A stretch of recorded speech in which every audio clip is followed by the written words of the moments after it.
Our next guest is a composer, sound artist who tours widely as a solo performer, band leader and choral conductor. Well, we've come to know him as the co-founder of the acoustic soul duo Blk Sonshine with Masauko Chipembere. Well, he performed at the Untitled Basement in Braamfontein last night and will headline the State Theatre's Fringe season tomorrow. Well, in fact, today from 2 p.m. Our celebrated composer and sound artist Neo Muyanga. Neo, good morning to you. Welcome to Morning Live. Such an honor to have you. Talk to us about what did the period where there were no live events and the creative industry was almost non-functional. You know, what did that period teach you about yourself and your love for music? Good morning. It's really lovely to be with you. I haven't been with Morning Live in a while. Lockdown for me personally was very generative. I had an opera to write, and so I took the time to go into the cave and I made this work. And just as things were opening up last year, we were fortunate to be able to premiere it in Amsterdam at the Dutch National Opera. And so for me, it was in time. But I know many, many people that didn't have it as easy. So it was a struggle. This industry really was damaged by the length of time it took for things to open up and for people to be able to gather. So it's been quite devastating in many ways. Mm-hmm. What did that teach you, though, about your love for music and your craft? Well, love isn't so much to do with it for me. It's commitment because it's compassion that through the people I make music with.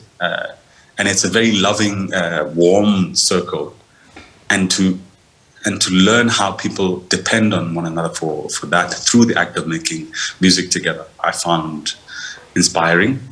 It's a way to bring back our sense of solidarity when you're not able to gather. And I found it helped us survive the time. It gives resilience. And I think for me, it was one of those safety places to go, to be with my own thoughts, but to find ways to express the fear, the confusion about what was coming and what it meant for my craft and my ability to be able to continue my practice. Mm. You performed at the Untitled Basement in Braamfontein last night. How was that? That went really well. And it wanted to play in front of people and for us to be able to sing along, dance, and really be with one another physically is a very different way of sharing music, experiencing music. I've set up a new trio with Blk Sonshine and Stompie Silibe, and it was a joy to be able to be with them and to improvise and to discover what the music can be. That's not easy to do at a distance. So to be able to do that with a crowd like we had last night was really special. Yeah. How did that come about, the formation of the trio? What is it about the two that you saw in Stompie and in Sonshine? I've always been fascinated by trios and how a group of 3 people, musicians, can create a sound that is both intimate and can be very large if those people trust in their abilities to improvise and to go out of the box that is the song. And I wanted to do a tribute to all the trios that have influenced me, that I've loved. One particular one is Music Africa, Jimmy Indie and Jethro Shasha and Louis Mhlanga, who I used to go watch at the baseline about 20 years ago.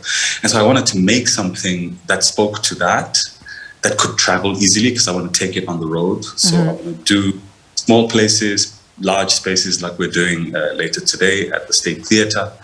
And I just want to be able to fill rooms with this sound of 3 people who are committed to listening to one another. And talk to us about, you just touched a little bit on that, on the State Theatre performance. Speak to us about curating that show. What can we look forward to at the State Theatre? The special thing about the State Theatre production today is it's curated by a movement called Alt Black, which is a new entity formed by Msaki, who's a dear friend of mine. And I've been in the background talking with her and her team about the kinds of music that are interesting, boundary breaking, but also new African indigenous sound. And so it's a collection of people who we've known for a number of years, who make work that crosses the boundaries of African traditional and Afro pop, but also stretching into electronic music.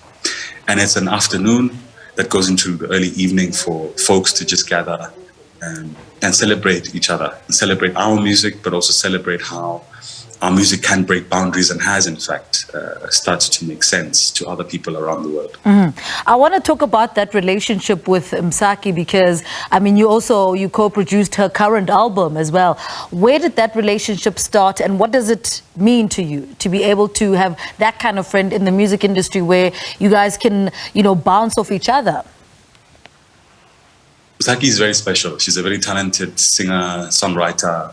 She found me after her first album and proposed I produce her upcoming album. And I said to her, look, I don't work as a producer. I'm a composer. I do other things, but let's be friends. Yeah. She said, no, this.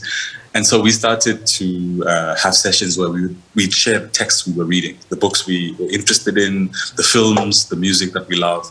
And through that, we were able to come up with a palette of the kinds of sound we want to put on a record.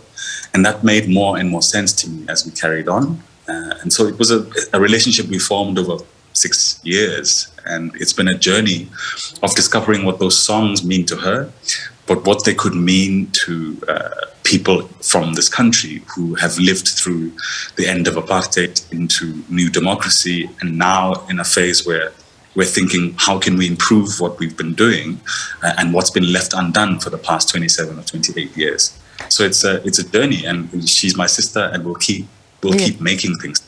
I want to talk about the Born in a Taxi as well segment. I mean, I think she does it on the new album, and we know Born in a Taxi from Blk Sonshine. Talk to us about that. Yeah. Well, I've heard her perform it, and I said to her, I really love her version. Yeah. The first time I heard, she played it at a place in Kukuletu, and I wasn't aware that she had it in her set. It kind of floored me, and she hadn't told me because she was nervous about what I would think. And I really love her version, and I love the version that is on the record. It shows a very different side to the song. You know, the song, when we made it as Blk Sonshine, firstly, I wrote that song when I was 19. And so it's a very different time in my life. And songs have a way of teaching you about yourself and the world, if you allow them. And if they are songs that are deeply, mined enough inside you, that they do mysterious things. And so I've learned through my years of performing it with Masauko Chipembere and Blk Sonshine, what it means to have this vulnerable sense of loving and wanting to love. But I think she took it to a level where it really exposes what some of the pain and some of what the trauma around the ability to love and to be willing to be vulnerable enough to love. Yeah. And so one of the things that we spoke about, and I wanted that to be her stamp. She really did her own. I want to talk about your upcoming residence in October at the Irma Stern Museum, which celebrates its 50th anniversary. Tell us a little bit about that. Well, for that, I'm making a sound installation. So sound as sculpture is how I'm thinking about it. Mm-hmm. And it's work that I've been doing, and I've been sharing it in Brazil and in Liverpool. And the plan is to invite a set of singers who I will form into a chorus. And we're thinking about crisis. We're thinking about living and surviving through a crisis. The voices, we hope, will tell us something about the tactics and the measures that we can learn from one another to survive. And it's about solidarity again. So what choirs do, I find, is an interesting metaphor for how we make society. It's a technology for community building. So to sing in a choir, you have to listen effectively to the person on your left, the person on your right, behind you, in front of you. You have to not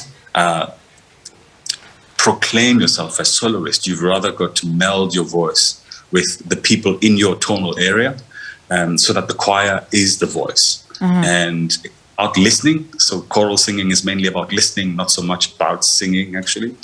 And it's about breathing together. Yeah. We have to take in together in order to be in sync. And so I practice that, and I work with found sound. I make field recordings, and I make electronic disruptions into what will be a live performance, so that I know counter a story that is multidimensional, but also encounter bodies in space that are animating and singing tones, and sometimes they are consonant tones, but often they will be dissonant tones. All right. And we hope that allows us where we are. All right. Neo, thank you so much for talking to us. Celebrated composer and sound artist Neo Muyanga speaking to us about a wide-ranging issues related to his music as well as his performance at the State Theatre today from 2 p.m. Neo Muyanga, thank you so much there for talking to us on Zoom.